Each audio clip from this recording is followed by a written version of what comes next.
Assalamualaikum warahmatullahi wabarakatuh. Alhamdulillahirabbil alamin wassalatu wassalamu ala asyrofil anbiya'i wal mursalin wa ala alihi wa sahbihi ajmain amma ba'du. Yang terhormat Bapak Absep Hamdani MPD selaku dosen pengampu mata kuliah literasi digital kitab kuning serta rekan-rekan mahasiswa kelas 3C yang saya banggakan. Perkenalkan, saya Siti Fatimah. Pada kesempatan yang berbahagia ini saya akan memaparkan hasil kajian dan literasi saya terhadap sebuah mahakarya monumental dalam dunia pendidikan Islam, yaitu Kitab Tarbiyatul Aulad fil Islam yang disusun oleh ulama dan pemikir besar, yakni Syekh Dr. Abdullah Nasih Ulwan. Teman-teman dan Pak dosen yang saya hormati, jika kita bicara tentang pendidikan anak, seringkali fokus kita terserap pada pendidikan moral dan ibadah ritual saja. Namun, dalam kitab ini khususnya pada pasal keempat, Al-Faslur Robi, Syekh Abdullah Nasih Ulwan secara khusus meletakkan perhatian yang sangat besar pada pilar yang tidak kalah krusial, yaitu Mas'uliyatul al-tarbiyah al-qliyah atau tanggung jawab pendidikan intelektual dan akal. Beliau melihat adanya sebuah fenomena di mana akal anak sering kali disempitkan fungsinya atau pendidikan intelektual dipandang sebatas urusan nilai di sekolah formal saja. Oleh karena itu, mari kita bedah bersama bagaimana naskah asli dari kitab merombak cara pandang tersebut.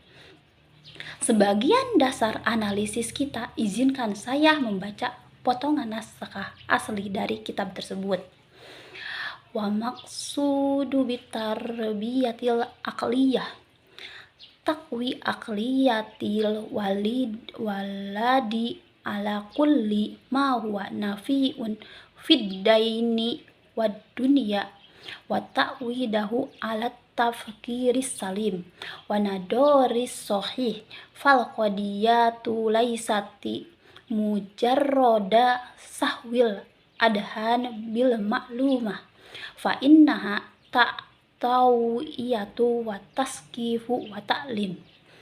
Yang artinya, yang dimaksud dengan pendidikan akal adalah bentuk pola pikir anak di atas segala hal yang bermanfaat bagi agama dan dunia, serta membiasakannya untuk berpikir secara selamat dan berpandangan secara benar.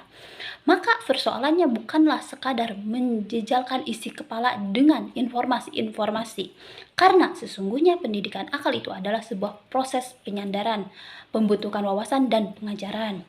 Rekan-rekan sekalian, kalimat terakhir dari teks tersebut mengandung sebuah kritikan sekaligus rekonstruksi radikal dari Syekh Abdul Nasih Ulwan mengenai esensi kecerdasan.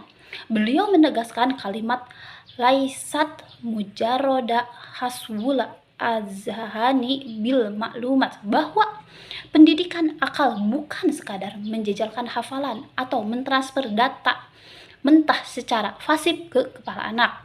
Sebaiknya beliau merumuskan 3 pilar utama menjadi penggerak pendidikan intelektual Islam, yakni pilar 1 adalah takwiyah atau penyadaran kritis. Pendidikan akal harus melahirkan kesadaran moral, sosial, dan spiritual.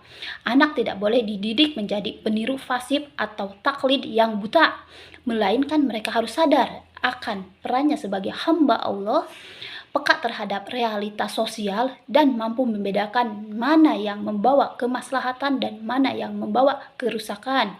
Kesadaran inilah yang melindungi anak dari bahaya perang pemikiran atau ghazwul fikr. Pilar kedua adalah taskif atau pembentukan wawasan. Syekh Ulwan sangat menekankan keseimbangan kurikulum. Akal anak muslim harus dibekali 2 sayap ilmu secara seimbang, yakni ilmu syariat sebagai kompas kehidupan dan ilmu umum atau sains modern sebagai alat untuk menguasai zaman dan teknologi. Keseimbangan ini menjaga agar akal anak tidak tumbuh menjadi kaku, sempit, dan ekstrim. Pilar ketiga adalah taklim atau pengajaran metodologis. Taklim di sini bukan metodologi doktrin searah, melainkan proses mengasah akal agar menguasai. Taklim di sini bukan metodologi berpikir yang logis, objektif, dan ilmiah berdasarkan bimbingan wahyu. Syekh Ulwan menyarankan kepada orang tua menggunakan metode dialog, tadabur alam, dan membiasakan anak memecahkan masalah. Sebagian kesimpulan dari presentasi saya, melalui pasal keempat ini, kitab Tarbiyatul Alwad fil Islam memberikan sebuah early warning atau peringatan dini bagi kita semua selaku calon pendidik maupun orang tua.